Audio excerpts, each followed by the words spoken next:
की जय बोलो सतगुरु पीर महाराज की जय बोलो सतगुरु पीर महाराज की सिन्नमी समेत बोधानंद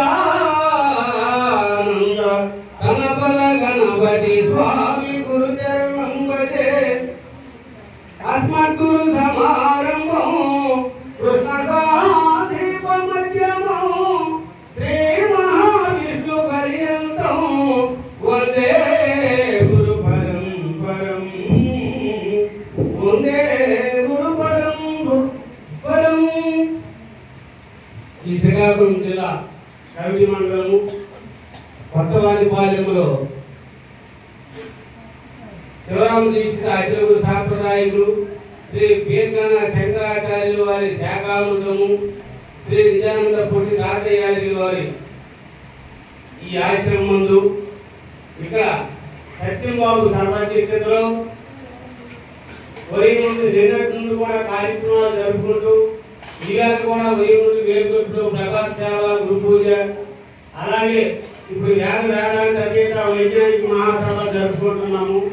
ఈ సభకి సర్వాధ్యక్షులైనటువంటి అనిష్కులంగా నీలం చెన్నై స్వాముల వారికి అలాగే సభాధ్యక్షులైనటువంటి పరమానంద పండితులు జంగాల నాయకి అలాగే ఉపాధ్యక్ష స్థానంలో ఉండేటటువంటి అక్షర విలక్షణ మరి సింహాచలం నాయక్ గారికి అలాగే సభా వేదికను అలంకరించినటువంటి పెద్దలకు సభను అలంకరించినటువంటి మీ అందరికీ కూడా నా ఉదయపూర్వక ద్వాదశి సమాజంలో తెలుపుకుంటున్నాను. అది ఇప్పుడు పెద్దలు ముగ్గురు చెప్పారు, అనేకమైనటువంటి మతధర్మాలు చెప్పారు. అది ఇక్కడ విషయం ఏంటంటే ఇక్కడ నీతి శాస్త్రంలో ఒక శ్లోకం ఉంటుంది, ఆహారాన్ని భయమైనము సామాన్యమే తత్పశు నరానాం జ్ఞానమధికం.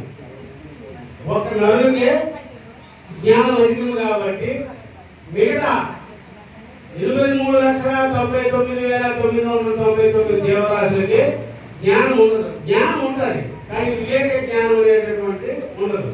నేను ఎవరను అనేటటువంటి విషయం వాటికి తెలియదు. మనకు తెలుసు నువ్వెవరు నేనెవరను మా దేవుడు మీ దేవుడు అనేటటువంటి జ్ఞానం మనకు తెలుసు. అయితే ఇట్లాగా ఈ జ్ఞానం తెలుసుకునేటప్పుడు అప్పుడు మనము ఈ 140 కోట్ల జనాలు ఉన్నాం మనం ఇండియాలో, ఈ భారతదేశం. అయితే ఇది అందరూ కనిపిందే. అది కూడా భగవద్గీతలో శ్రీకృష్ణ పరమాత్మ అంటాడు ఏమంటే మనుష్యానాం సహస్రేషు కచ్చత్యకాతి సిద్ధయే యతతామం సిద్ధానాం కంచుంగామేతి తత్వదా అంటాడు.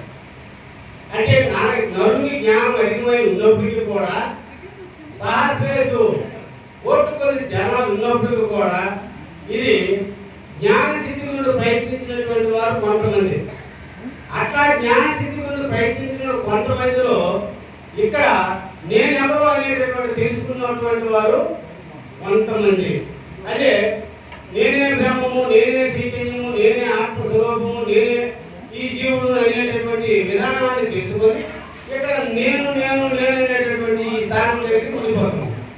అయితే అలాంటి వాళ్ళు వేల కొద్ది మంది ఏ ఒక్కడో మాత్రము నేనే ఆ పరమాత్మ స్వరూపము అని నిజ స్థితి ఆత్మన్యాత్మనాత్మ స్థితి కలిగినటువంటి వారు ఇంకా అందులో వాళ్ళు ఇంకా అలాంటి ఆత్మభావం పొందినటువంటి వారు ఆ బ్రహ్మమే నేననేటటువంటి వారిలో ఈ పూర్ణ వరకు వచ్చేటటువంటి వారు ఇంకా అరుదు.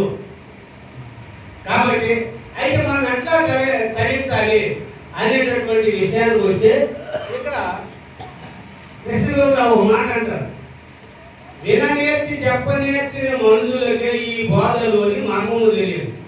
వినచెప్ప నేరకుండిన మనుషులు ఈ బోధలో మర్మము తెలియదు. అంటే విననేర్చి చెప్పనేర్చిన మనుషులకి బోధలోని మర్మము తెలియదు. వినచెప్ప నేరకుండిన మనుషులు ఈ బోధలోని మర్మం ఎరిగారా, దీన్ని అంటుందంటే ధర్మం ఎరిగారా. అంటే అర్థం ఏమిటి అంటే మనము గురువు పాదాల దగ్గరికి చేరాం, గురువు దగ్గరికి వచ్చాం, వచ్చి గురుపదేశం తీసుకున్నాం ఆయన మేము అతిథి గురువు భక్తులు వేరు అని అంటే మనం ధరిస్తామా? ధరించం. ఎందుకంటే గురువు దగ్గరికి చేరంటే కర్తిత్తి ప్రతిపాదైన పరిప్రశ్న సేవయ అంటారు కృష్ణ పరమాత్మ భగవద్గీత.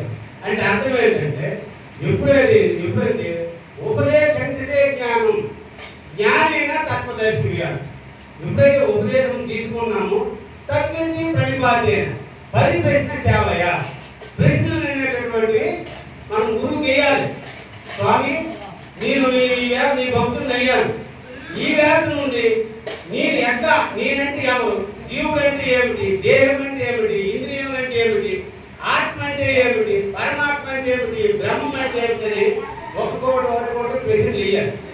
ప్రశ్నలు వేసేటప్పుడే వారికి బాధ తెలియదు. అప్పుడు విననేర్చి, ఎప్పుడైతే విననేర్చుతారో అప్పుడు చెప్ప నేర్చింది అంటే ఆయన మాలాగా చెప్పగలరు కదా. ముందు వినాలి, పరిప్రశ్న వేయాలి గురువు గారికి పరిప్రశ్న వేస్తేనే గురువు దగ్గర సమాధానం వస్తుంది.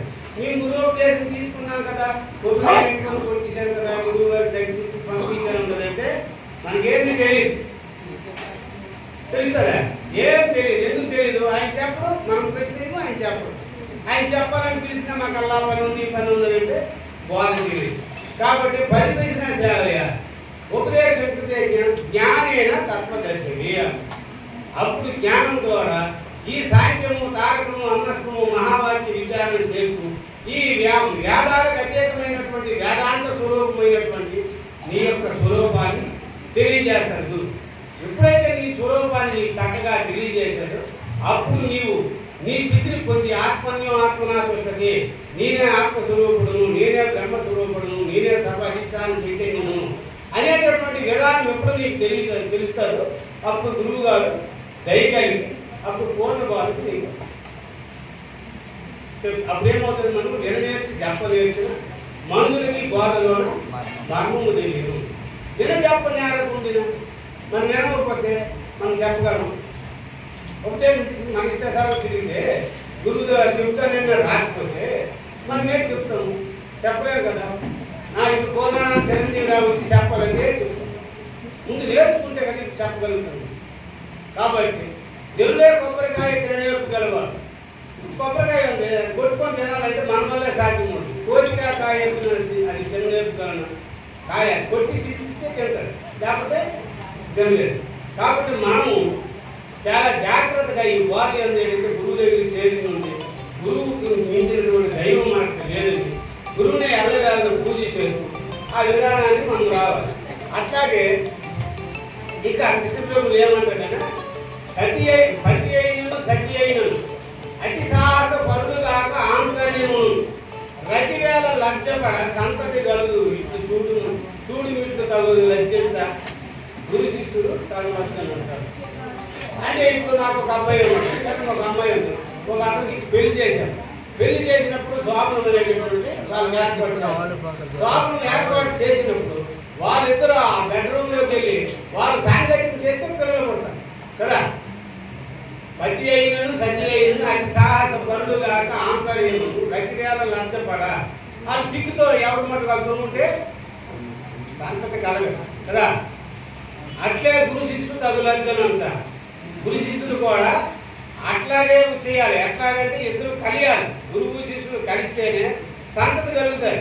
చూడు మటుకు తగదు లజ్జంత, గురు శిష్యుడు తగు లజ్జలను. మతిని సమ్మతి చేసి నేనేమంటాడు, నీ మతిని సమ్మతి చేసి నీకేదేది కావాలో నువ్వు నాకు అడుగురా నాయన, నీకు ఆయా సంగతులు నీకు బోధ దృఢపడుతుంది అంటాడు కదా.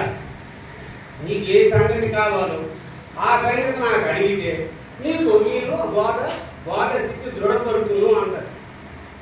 అంటే అర్థం ఏమిటి? మనకి ఏమి కావాలా అనేటప్పుడు మనం ఇప్పుడు వచ్చాము గురువు గారికి, స్వామి ఈ దేహం అనేటటువంటి ఎలా తయారైంది అంటే అప్పుడు ఏం చెప్తాడు? నర్మవస్తువులు, సర్వనగరం, మాంసములు, భూములు అని చెప్తాడు. అలాగే ఇంద్రియములు ఎలా తయారైతే ఆకాశ పంచకం అంతరేంద్రులు, ప్రాణాదులు, జ్ఞానేంద్రులు, శబ్దాదులు, కర్మేంద్రియులు అని ఈ ఇంద్రియాల గురించి చెప్తారు. అట్లాగే జీవుడు ఎలా తయారైనట్టే ఈ పంచశక్తులతో ఈ జీవుడు అనేటటువంటి తయారైందని ఆయన చెప్తారు. అలాగే ప్రాణం ఎట్లా తయారైందంటే ఈ పంచబీజములతో ఈ ప్రాణం తయారైందని చెప్తారు. అలాగే ప్రత్యేగాత్మ ఎట్లా తయారైందంటే పంచ అధిదేవతల వల్ల ఈ ప్రత్యేగాత్మ తయారైంది. మనకి ఈ సబ్జెక్ట్ అని చెప్తే దానికి టైం పడుతుంది. టైం సార్ సూక్ష్మంగా చెప్తాం. ఇట్లా చెప్తాడు. అది నీకు ఏ సంగతి కావాలని అంటే దేహ పంచీకరణలో చెప్తాడు. పంచి ఈ ప్రత్యేగాత్మ ఈ జీవుని యొక్క విధానం చెప్పి ఈ దేహం యొక్క పిండాంగం చెప్పి అక్కడ బ్రహ్మాండాన్ని తీసుకోవాలి. బ్రహ్మాండం అంటే అప్పుడు ఏమంటే ఈ పంచభూతములు, పంచ తన్మాత్రలు, అలాగే పంచశక్తులు, పంచ బీజములు, పంచ అధిదేవతలతో కూడుకున్నటువంటిది బ్రహ్మాండము. అంటే ఇది ఎట్లా తయారైంది? బ్రహ్మణ్యం అవ్యక్తము. అవ్యక్తము దగ్గరే పంచ అధిదేవతలు వచ్చాయి. అవ్యక్తం మహత్తు, మహత్తు దగ్గరే పంచ బీజములు వచ్చాయి. మహత్తో మహాంతకారము, మహాంతకారం దగ్గరే పంచ శక్తులు వచ్చాయి.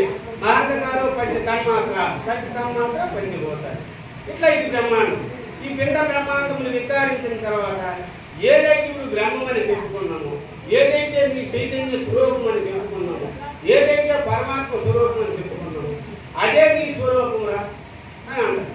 అధ్యక్షుల వరకు మనకి ఎంతగానో అలా చతుర్వేద మహావాక్యములందు నీవే బ్రహ్మము బ్రహ్మ నీవే ఎనుచు ఉపనిషత్ భాషంబులు ఊహించి వెతికిన నీవే బ్రహ్మము బ్రహ్మ నీవే ఎనుచు యోగ శాస్త్రంబులు యుక్తి సాధించిన నీవే బ్రహ్మము బ్రహ్మ నీవే ఎనుచు మంత్ర శాస్త్రంబుల మర్మము తెలిసిన నీవే బ్రహ్మము బ్రహ్మ నీవే ఎనుచు వేద వేదాంత సిద్ధాంత వ్యాఖ్యలెల్ల నిశ్చయింతు నిత్యం నిగమవినుత రమ్య గుణదామ భద్రాదిరామ పరశురామ నరసింహదాస సంరక్షిత. అప్పుడు నీ స్వరూపాన్ని తీసుకెళ్ళి ఈ నాలుగు వేదాలు విచారించితే ప్రజ్ఞానం బ్రహ్మ, అహం బ్రహ్మాస్మి, తత్వమసి బ్రహ్మ, ఐమాత్మ బ్రహ్మ అనేటటువంటి నీవేరా నాయన. ఉపనిషత్తుల్లో సారాంశాన్ని ఎత్తితే నీవే బ్రహ్మమై ఉన్నావురా నాయన. యోగ శాస్త్రాలు ఎత్తినా నీవే బ్రహ్మమై ఉన్నావురా నాయన.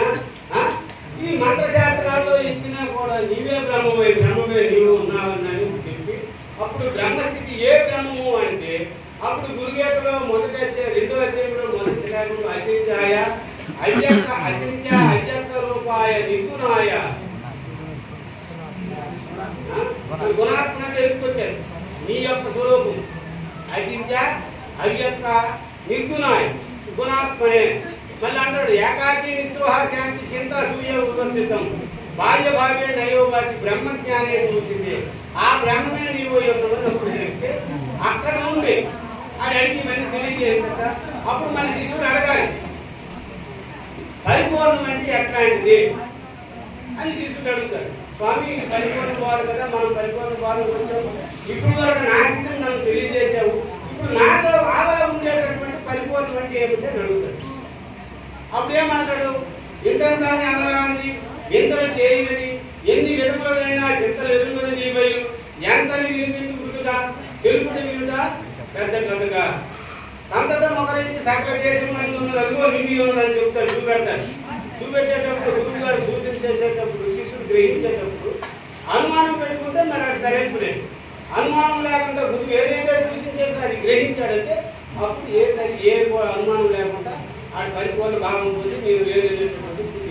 అందుకుంటే పరిపూర్ణ మీకు ఎట్లాంటిదంటే ఆ దేహాకారం కానిది అహంభావం లేనిది అఖిల జనులు దాసోహం సోహం పైన మోహం చెందనది బయలు మొదలు ఎరుగువరిగా ఎరిగిని ఎరుక పరుగువరిగా అంటాడు. అంటే పరిపూర్ణం ఎట్లా అన్నాడు? దేహాకారము కానిది అంటే ఇలాగ స్థూల దేహాకారము కానిది అహంభావం లేనిది అఖిల జనులు దాసోహం స్వహం పైన మోహం చెందని బయలు అది ఎరుగురానని అంటాడు. మరి భద్రారామచంద్రులు ఏమంటాడు? సగుణ నిపుణములు సదా సత్తులు సాకార నిరాకారములు గానిదేదు క్షేత్రజ్ఞ క్షేత్రములు జీవ జగంబులు కారణ కార్యములు గానిదేదు పాప పుణ్యములు బంధ మోక్షములు జ్ఞాన కర్మములు గానిదేదు క్షరమక్షరములు సత్యమ సత్యములు ఖండమ ఖండములు గానిదేదో రాత పోకలు చెప్పంగరానిదేదో అది కేవల పరిపూర్ణ మనగను రమ్య గుణదామ భద్రాగిరామ పరశురామ నరసింహదాస సంరక్షిత. ఏమన్నాడు ఇక్కడ? కగుణ నిర్గుణం. కగుణం అంటే సర్వ జగత్ అంట. నిర్గుణం అంటే తత్పరమైనటువంటి పరమాత్మ స్వరూపం, బ్రహ్మ స్వరూపం నిర్గుణం. అది సగుణ నిర్గుణములు కాని లేదు, సదాసత్తులు సదా అసత్తు కాని లేదు, నిరాకార సాకారములు కాని, నిరాకారము కాదు అది సాకారము కాదు. అలాగే క్షేత్రజ్ఞ క్షేత్రములు, క్షేత్రజ్ఞులు అంటే దేహము, క్షేత్రం అంటే దేహము, క్షేత్రజ్ఞులు అంటే ఇప్పుడు నేను మాట్లాడేటువంటి తెలివి లేకపోతే జ్ఞానం లేకపోతే అక్షర పురుషుడు, దీనికి క్షేత్రజ్ఞులు కాని లేదు. పాప పుణ్యములు బంధ మోక్షములు జ్ఞాన కర్మములు కాని లేదు. పాపము కాదు, పుణ్యము కాదు, జ్ఞానము కాదు, మోక్షము కాదు, ఏది కాదురా నాయన అని చెప్తాడు. అలాగే ఇంకేమంటాడంటే సత్యం అసత్యములు ఖండం అఖండములు కాని లేదు అని. సత్యము కాదు అసత్యము కాదు. ఇప్పుడు నువ్వు చక్కగా నడిచేవరకు నువ్వు సత్యవంతుడు, అసత్యం అంటే నేను అబద్ధాలు అంటే అసత్యం అంటే. కానీ సత్య అసత్యములు కాని లేదు అంటే పరిపూర్ణం అక్కడ సత్యమై ఉన్నది, కానీ అది పరిపూర్ణం సత్యమై ఉన్నదని తెలియాలంటే నువ్వు ఉండాలి. నువ్వు ఉంటేమవుతుంది మనకు ద్వైతమైంది అంటే ఎరుకు ఉన్నట్టుగా.